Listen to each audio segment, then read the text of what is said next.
The county's Department of Animal Services hired an outside consultant to examine its two shelters and recommend improvements. The consultant was alarmed by what they found at the 50-year-old shelter in Bonita. Overworked employees were cleaning dog kennels using a hose while the dogs were still inside. Animal care experts contacted by KPBS were dismayed. The Association of Shelter Veterinarians calls the practice unacceptable. Which mean if you're doing this, you need to stop immediately. But 2 years later, the shelter is still hosing down kennels with dogs inside. The fact that they're still doing an unacceptable practice even after the audit highlighted that it really, paints kind of how much they're struggling there. The audit also found dogs without beds, leaving them to sleep on concrete floors. KPBS confirmed during a recent visit to the shelter that the vast majority of dogs still do not have beds. Longtime animal law attorney Bruce Wagman says this should have been an easy fix. No matter what the shelter, they should have beds. Everybody should have a bed.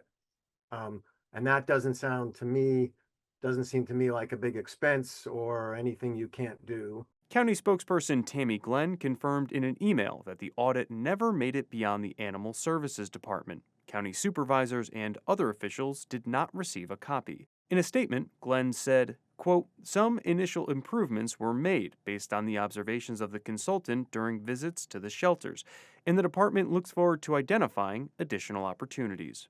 And joining me now in studio is KPBS investigative reporter Scott Rott to discuss this story further. Welcome.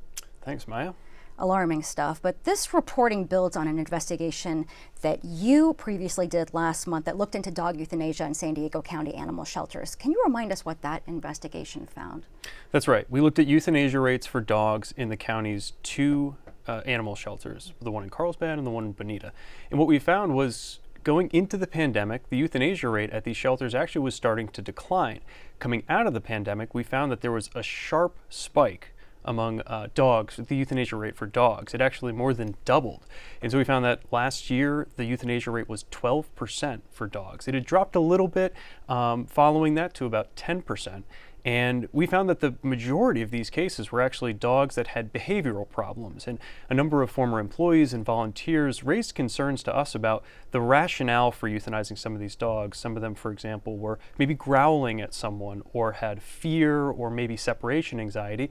And we just heard from folks that they were concerned that the rationale didn't always rise to the level of justifying a euthanasia. I see. Now, how did you discover this audit from 2 years ago? After our investigation came out, I had heard whisperings and murmurs that there was this audit out there, so I was digging around and I had asked the county for a copy of it.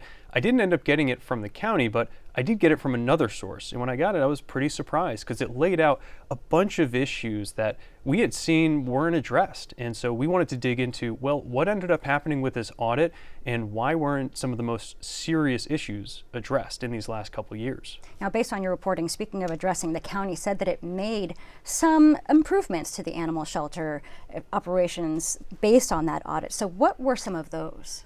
That's right. So staffing was a big one. So the audit found that the staffing retention and the staffing rates just wasn't enough to support operating two shelters in the county. Last year, the staff turnover rate at the shelters was 70%. In the first 6 months of this year, it's down to 22%. So they're on a better trajectory. They also doubled the number of volunteers that are working with their foster program. So it's gone up to about 500 volunteers. They're still well short of how many animals that they want to foster or keep in foster homes. They want it to be at about 50%. They're well short of that, but they are expanding that program. They've also added toys and bones into the kennels for enrichment. And maybe the big thing is that they're building a new shelter, which is expected to be open in mid-2026, that'll replace the Bonita shelter, and it's supposed to be newer, state-of-the-art. And so I think the idea is that the kennel issues that we're seeing in Bonita won't be an issue at this new shelter. Well, we certainly hope so. But what else did experts tell you after they reviewed the audit? So as you heard, some of those experts said these issues, they need to be addressed. And some of them, really without exception, they need to be addressed immediately. But they also said the shelter industry is really difficult and shelters are up against it. That's how one of the experts put it to me. They have a really hard mandate. One said that shelters are like the dumping ground for animals that people don't want. And yet the public has a high expectation for these shelters to treat them with dignity and to try to get them adopted out. So the experts said, yeah, there are issues here that need to be addressed, but also let's keep it into context. It's part of a bigger problem when it comes to animal welfare, and shelters, while they play an important role, it'll take a much bigger effort to try to address some of these problems when it comes to animal welfare. Some really good points there. Some great reporting, Scott. Thank you so much. Thanks, Maya.